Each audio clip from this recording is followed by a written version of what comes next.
평안들 하셨습니까? 벌써 반년이 지났습니다. 어제는 우리가 6.25 전쟁 72주년을 지냈는데요. 6.25는 잊을 수 없는 날이죠.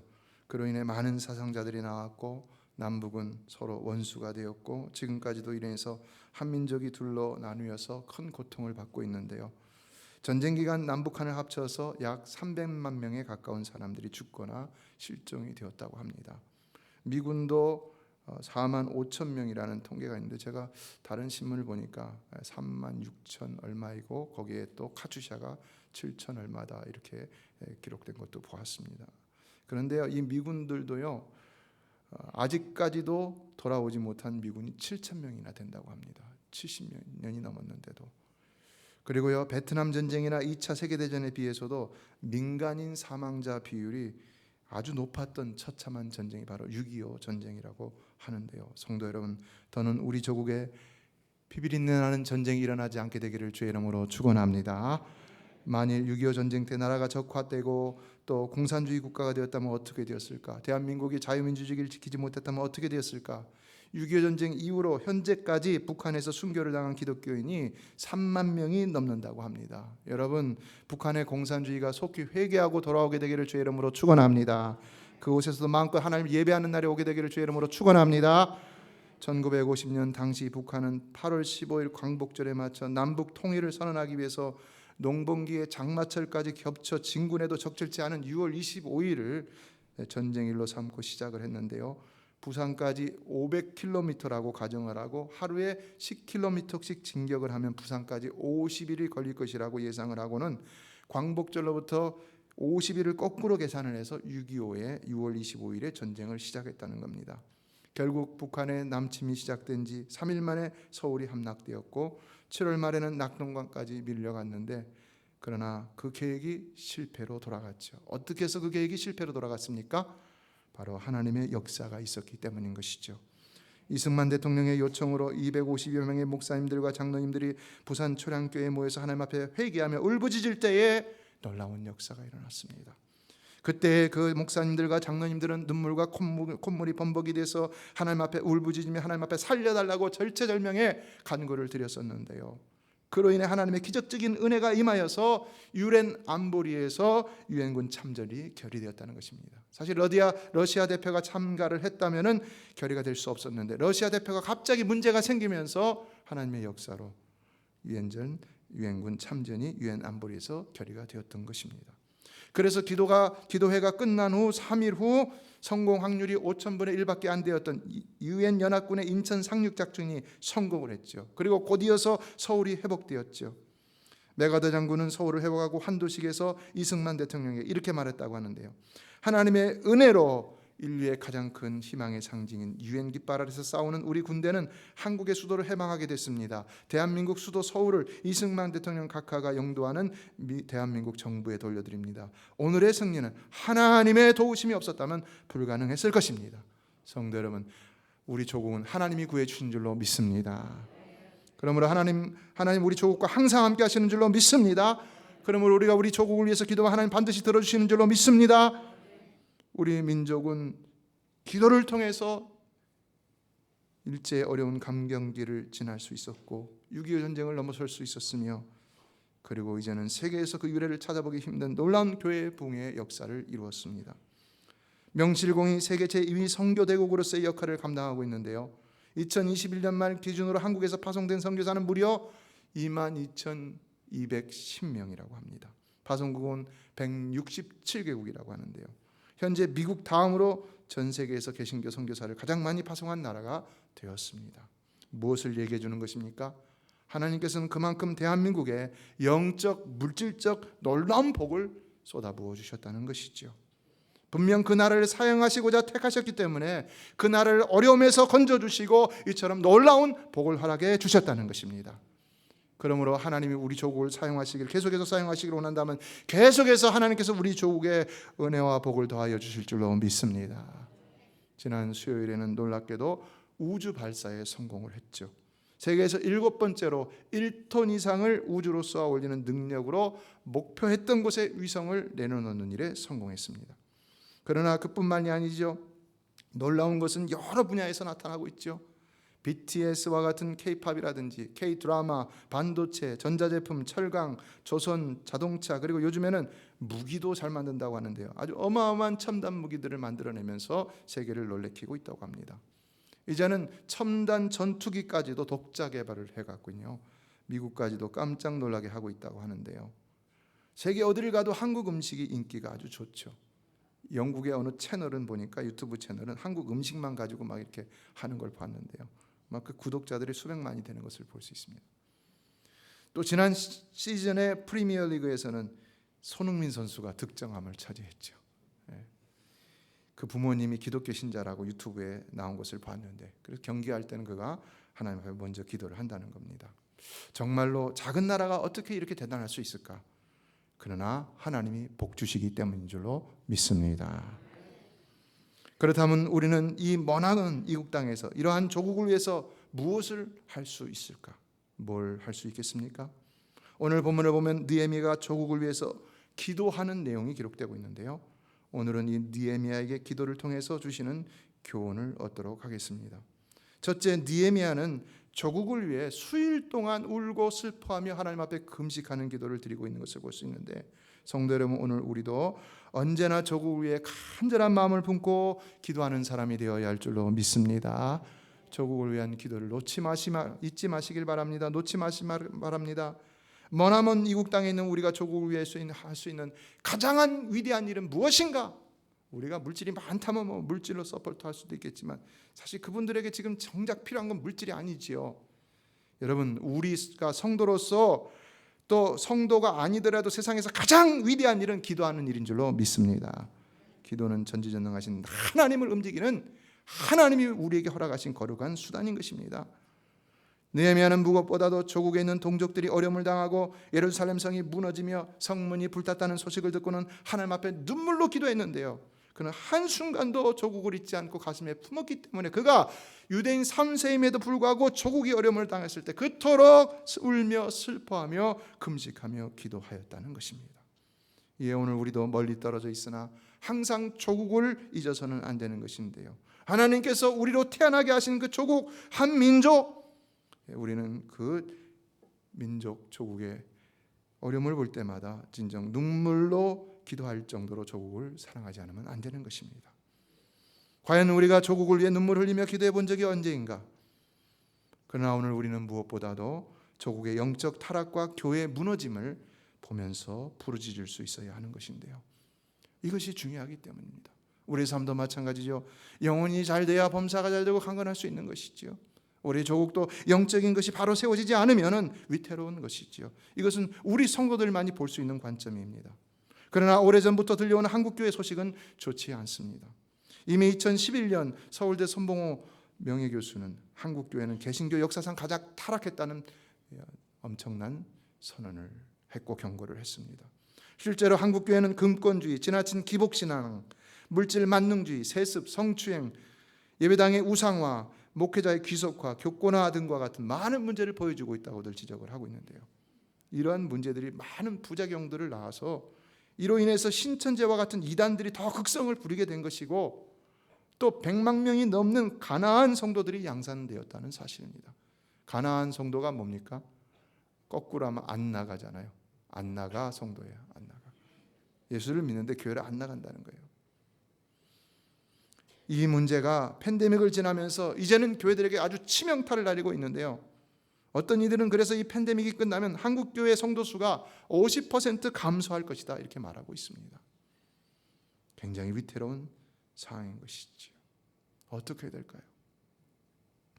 그러나 유다가 멸망할 때도 예수님 당시에도 보면 교회 가운데 세속적인 타락이 일어나게 되면 그것을 막을 길이 없었던 것을 볼 수가 있는데요.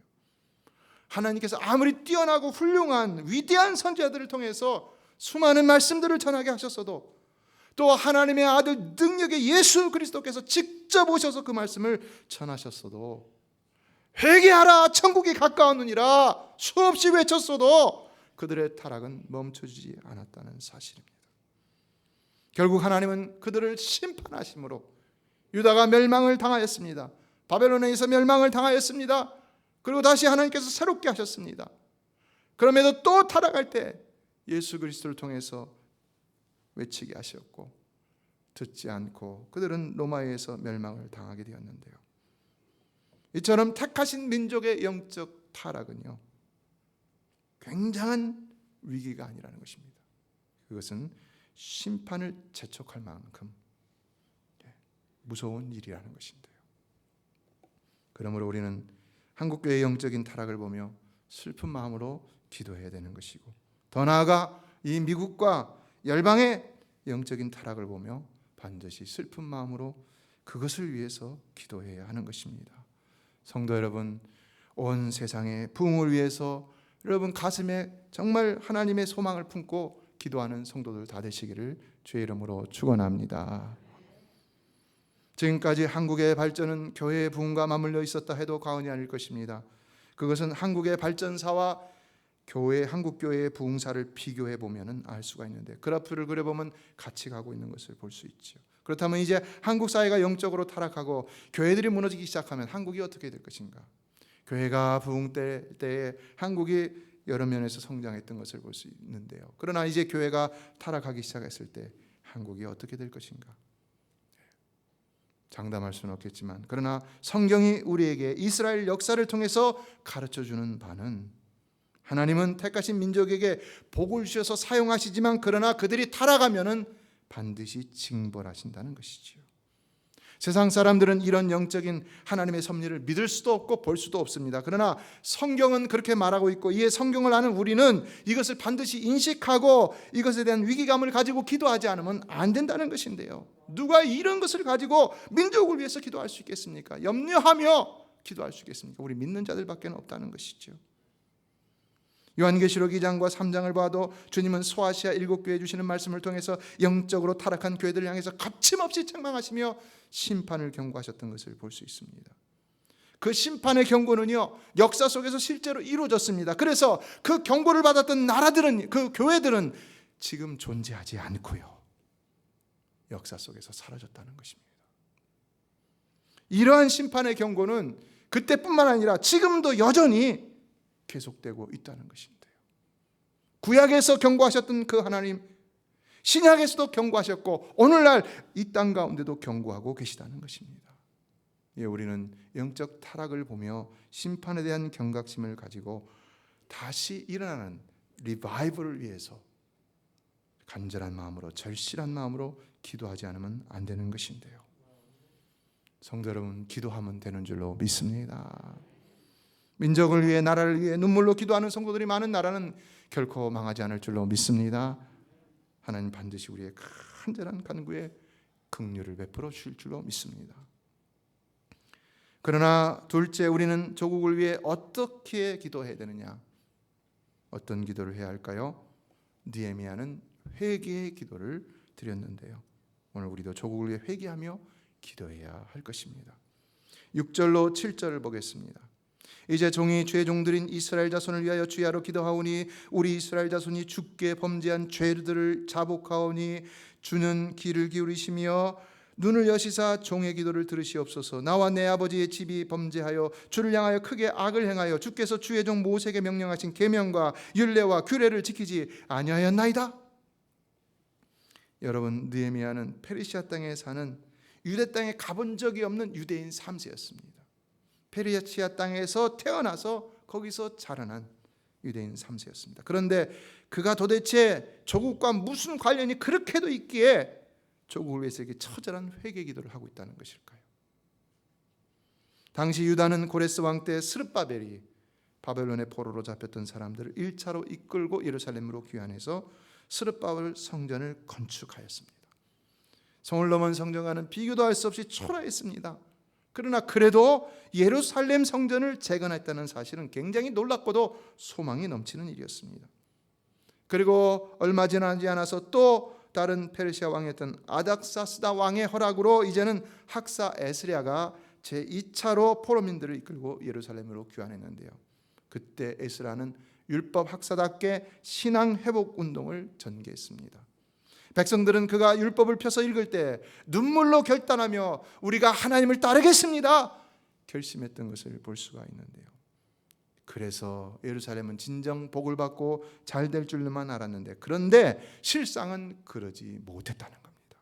왜 그랬던 것일까요? 오늘날 우리도 교회를 열심히 다니고 기도 열심히 하고 말씀을 잘 듣고 회개하고 결단만 하면은 아무런 문제가 없을 것 같은데 왜 우리의 삶에 문제가 생기는 것일까요? 오늘 본문에 나오는 유대인들의 문제는 그들이 결심한 바를 지키지 못하였다는 사실인데요. 성전을 건축하는 것도 중요하고 좋은 결심을 하는 것도 중요하지만, 그러나 그 결심한 것을 지키지 못한다면, 그래서 삶에서 하나님의 말씀대로 순종하는 일을 하지 못한다면 그것이 환난을 당할 만한 죄악이 될 수가 있다는 것입니다. 예, 6절에서 느헤미야는 우리 이스라엘 자손이 주께 범죄한 죄들을 자복하오니 라고 하며 회개하고 있는데요, 그는 분명히 지금 조국이 어려움을 겪고 있는 이유는 바로 죄악 때문이었다는 것을 말하고 있는 것이죠. 조국이 위기에 직면한 까닭, 유다가 위기에 직면한 까닭은 하나님께서 그들과 맺은 언약을 잊으셨기 때문이 아니라는 것입니다. 그들과 언약을 맺으신 하나님의 무능에서도 아니라는 것입니다. 그것은 바로 그들이 지은 죄 때문이었다는 것인데요, 느헤미야는 유대인 3세이면서도 이것을 금방 깨닫고는 하나님 앞에 철저히 민족을 위해, 나라를 위해, 조국을 위해 회개하고 있었다는 것입니다. 성도 여러분, 하나님은 아무런 이유도 없이 그의 사랑하는 백성들에게 환난을 허락하시는 분이 아니신 줄로 믿습니다. 그러므로 우리가 환난을 당한다면 반드시 우리는 우리 자신을 먼저 살펴볼 수 있어야 하는 것입니다. 예, 느헤미야는 조국의 위기를 듣자마자 먼저 자기 민족을 살피며 하나님 앞에 회개하기부터 시작했다는 것인데요, 그래서 결국 그는 그 문제를 해결할 수 있었다는 것이지요. 여러분, 회개는 진정 우리의 문제를 해결할 수 있는 줄로 믿습니다. 우리의 문제를 풀어갈 수 있는 가장 첫 번째 단추는 뭐냐? 회개인 것입니다. 회개를 통해서 문제가 해결되기 시작하는 것입니다. 그러므로 우리도 조국의 어려움을 본다면 무엇보다도 조국의 영적인 타락을 살피며 간절함으로 하나님 앞에 회개할 수 있어야 하는 것입니다. 자꾸 그런 얘기 아니야 이런 게 아니라 우리는 이렇게 하는 것이 성경적으로 현명하다는 겁니다. 사실 우리가 연약함으로 늘 범죄하는 가운데서 환난을 만난다면 그 환난 중에 드릴 수 있는 가장 지혜로운 기도가 무엇이겠습니까? 회개 기도인 것이죠. 회개를 무서워하지 마십시오. 요한일서 1장 9절은 만일 우리가 우리 죄를 자백하면 그는 미쁘시고 의로사 우리 죄를 사하시며 우리를 모든 불의에서 깨끗하게 하실 것이요 라고 했어요. 성도 여러분, 하나님은 우리가 회개하기만 하면 반드시 용서해 주시는 줄로 믿습니다. 다만 예수님의 말씀처럼 우리가 회개에 합당한 열매를 맺어야 할 뿐인 것이지요. 죄를 인정하는 것은 어려울 수 있습니다. 그러나 죄를 인정하는 일은 곧 우리의 불완전함과 연약함을 인정하는 정직함이고, 그것은 또 하나님이 찾으시는 겸손함인 것입니다. 이 하나님은 우리가 정직함과 겸손함으로 우리의 죄를 인정하고 시인하면 반드시 다 사해 주신다고 성경을 통해서 약속하시고 계시다는 것입니다. 그래서 청교도 필그림 파더 중에 한 사람인 윌리엄 브래드쇼는 이런 말을 했습니다. 우리가 우리의 죄를 유념하면 유념할수록 하나님은 그 죄를 잊어버리신다. 반대로 우리가 우리 죄를 망각하면 망각할수록 하나님은 그 죄를 기억하고 계신다. 그러니까 우리가 회개하면 하나님이 잊어버리신다는 거예요. 근데 우리가 뭐 그거 가지고 그래 죄를 죄로 여기지 않고 망각하게 된다면 하나님은 반드시 기억하셔서 우리로 깨닫게 하신다는 것이죠.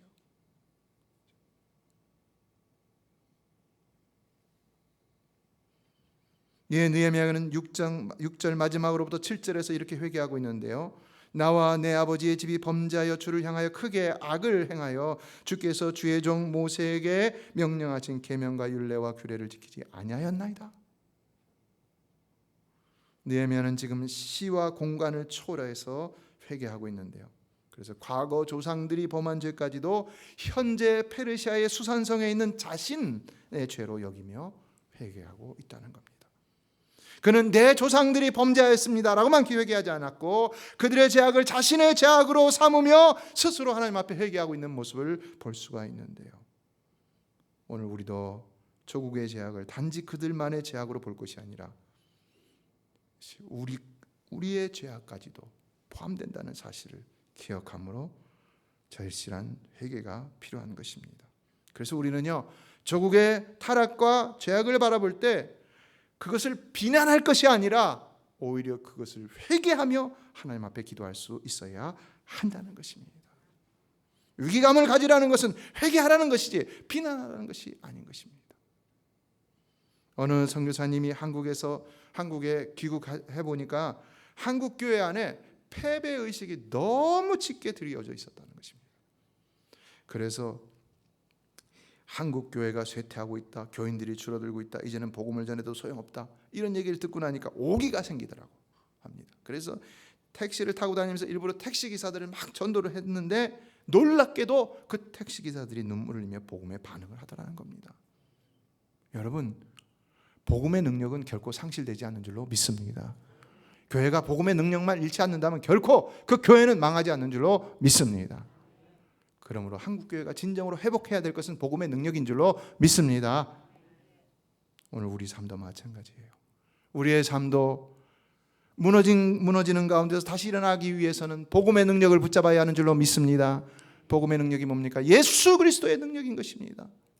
예수 그리스도의 능력, 십자가의 능력, 부활의 능력을 붙잡고 일어나야 되는 것입니다. 그러므로 우리는 소망을 가지고 조국을 위해 기도해야 되는 것입니다. 마지막으로 느헤미야는 조국을 위해서 자신의 형통을 구하고 있는 모습을 보는데요. 자, 11절을 같이 한번 읽어보겠습니다. 시작. 주여 구하오니 귀를 기울이사 종의 기도와 주의 이름을 경외하기를 기뻐하는 종들의 기도를 들으시고 오늘 종이 형통하여 이 사람들 앞에서 은혜를 잊게 하옵소서 하였나니 그때에 내가 왕의 술관원이 되었느니라.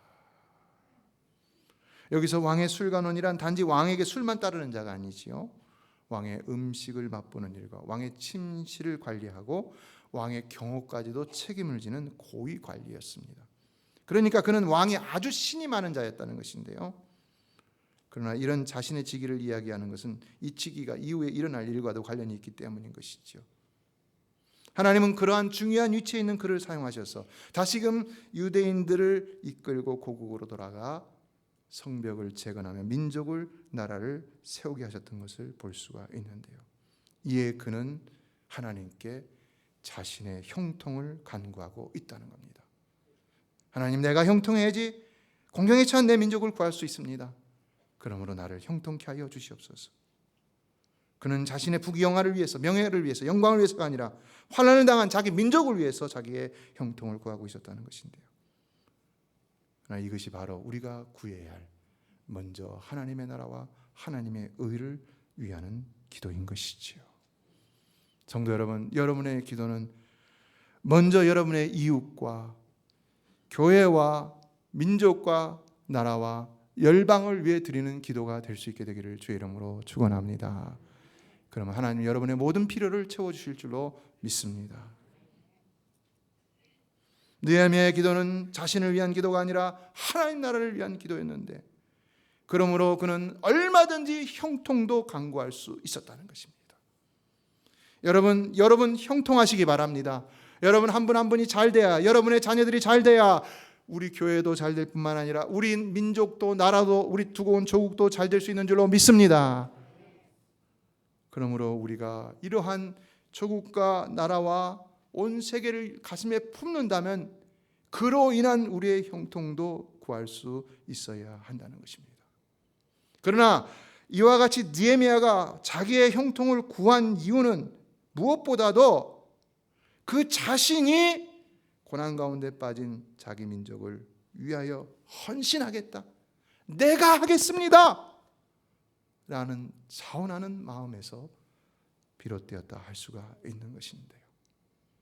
오늘날 우리도 교회나 민족이나 나라나 공동체가 어려움을 당할 때 누가 그것을 해결해 주기를 바랄 것이 아니라 내가 하겠습니다라고 하는 이 헌신의 마음이 반드시 필요한 것이지요.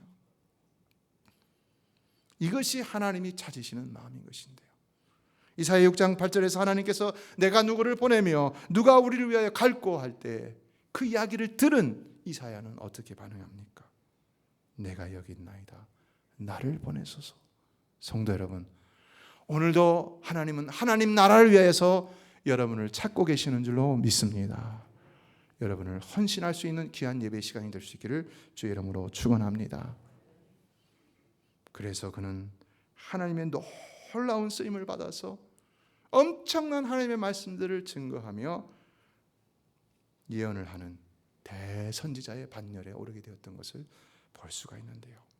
오늘 우리도 하나님 앞에 헌신하기만 하면은 하나님이 우리를 사용하시는 것입니다. 믿으십니까? 헌신하지 않으니까 사용하지 않는 것이지요. 써야 할 그곳에 있어야 쓰임을 받는 것이지요. 없는데 어떻게 하나님이 사용하실 수가 있겠습니까? 그러므로 여러분 자신을 하나님께 드리기를 주저하지 마시기 바랍니다. 이웃을 위해서, 공동체를 위해서, 민족을 위해, 조국을 위해서, 나라를 위해서, 하나님 나라를 위해서 여러분 자신을 드리시기를 주저하지 마시기 바랍니다. 이 하나님께서는 느헤미야를 위대하게 사용하셨는데요.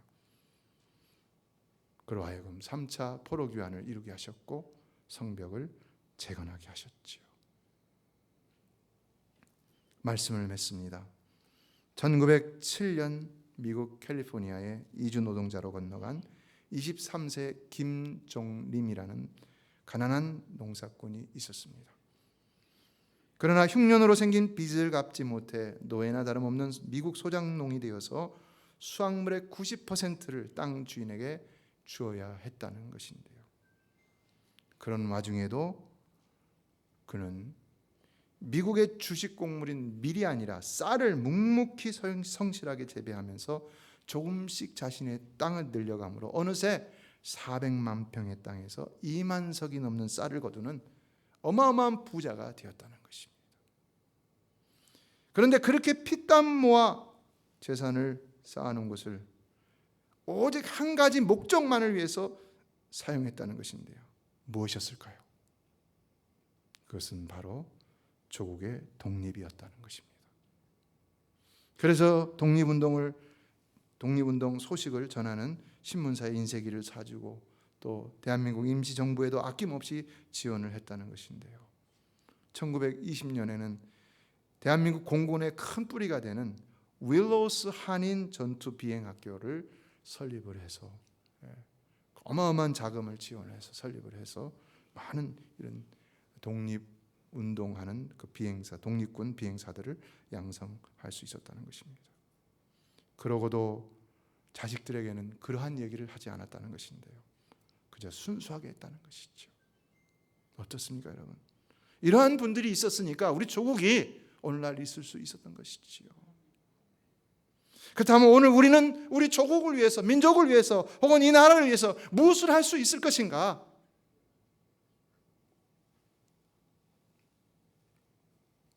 먼저는 여러분의 삶도, 여러분의 자녀들의 삶도 이 땅에서 반드시 형통함으로 하나님의 복을 받아 누리시기를 주의 이름으로 축원합니다. 정말로 여러분이 잘 돼야 우리 조국도 잘 될 수 있는 줄로 믿습니다. 그러나 전지전능하신 하나님을 믿는 성도로서 우리는 무엇이 있든 없든지 간에 언제든지 본문의 느헤미야와 같이 기도로 조국을 위해서 무엇보다 가장 큰 일을 할 수 있다는 것을 잊지 마시기 바랍니다. 늘 조국을 잊지 않으므로 기도하면요, 하나님 우리의 기도를 외면치 아니하시고 반드시 들어주시고 마음을 움직여 주실 줄로 믿습니다. 모세는요, 자기 민족의 구원이 아니면 생명책에서 자기 이름을 지워달라고 그렇게 기도했고요. 바울은 자기가 저주를 받아 그리스도에게서 끊어져도 좋으니 자기 민족은 구원받기를 원한다는 고백을 했습니다. 우리가 민족을 위한다는 것이 비성경적인 것이 아니라는 것입니다. 민족도 하나님이 우리에게 주신 것입니다. 오늘 우리로 이런 모습으로 살아가게 하신 하나님께서 우리를 태어나게 하신 그 통로, 우리 민족, 한민족 잊지 않고 소중히 여기며 기도함으로 여러분의 기도를 통해서 우리 민족의 모든 어려움들이, 무엇보다도 영적인 어려움들이 속히 해소되기를 원하고 다시 그 땅에 놀라운 부흥의 역사가 일어나게 되기를 주님의 이름으로 축원합니다. 여러분의 삶도 어렵고 힘든 팬데믹과 스태그플레이션 불경기를 지나고 있지만 여러분 소망을 하나님께 두고 기도하는 일을 멈추지 마시기를 바랍니다. 하나님은 여러분의 기도를 기다리고 계십니다. 하나님은 여러분의 기도를 들으시고 계십니다. 반드시 응답해 줄 줄로 믿습니다. 기도하겠습니다.